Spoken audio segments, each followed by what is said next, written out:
Ay, naku, ako na nang magulang tupperware namin. Hirap-hirap pa ng hugasan. Pati itong gripo namin, palikune eh. Ay, naku, makakanta na nga lang. La la la la la la la. Oh my God. In 19 years old kong pamangkin naghuhugas ng plato. Sa wakas, makakalilo ko ng hugas. Tonight, papapin na! Let's go, let's go! Pamangkin, kasabay naman ito, hugas din. Galing ko naman kumanta. Kala mo ganda ng boses mo, sakit mo sa tenga. Grabe naman tong tito ko. Kung di ka lang kapatid ni mama, hindi ko ito hugasan eh. Kainis! Sige po, tito. Hugasan ko na isang plato lang naman eh. Uy, dito kain.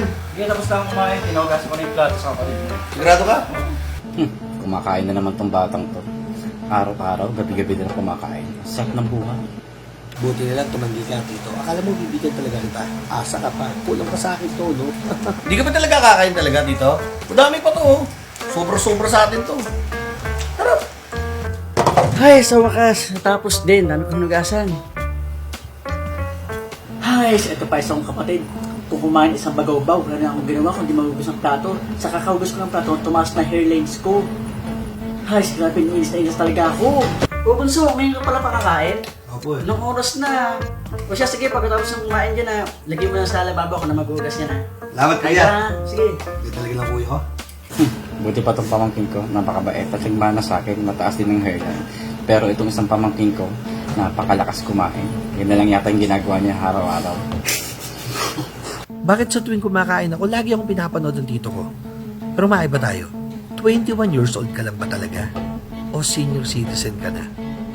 Ay, ito. Kanina ka pa nakatingin sa akin. O gusto mo kumain? Gutom ka ba? Sige pamangkin, okay lang, busog ako. Natutuwa lang ako panoorin ka kasi may naalala ko sa'yo. Wala, naalala ko lang yung alaga ko sa kanyang baboy nung araw. Ganyan-ganyan din yan, malakas kumain. At ano kaya to, pagkatapos kumain, maghugas kaya to ng plato o hindi? At nakakapagtaka tong pamangkin ko, nasa bahay, naka-shade. Wala namang araw sa loob ng bahay namin. May parang kinitin. Isko, ano yan? Kainis. Ayos na, tito. Tapos na ako kumain. Sarap talaga kumain. Diyan ka naman na, tito. Magaling, pagkatapos kumain, iiwan na lang. Pagod, busog.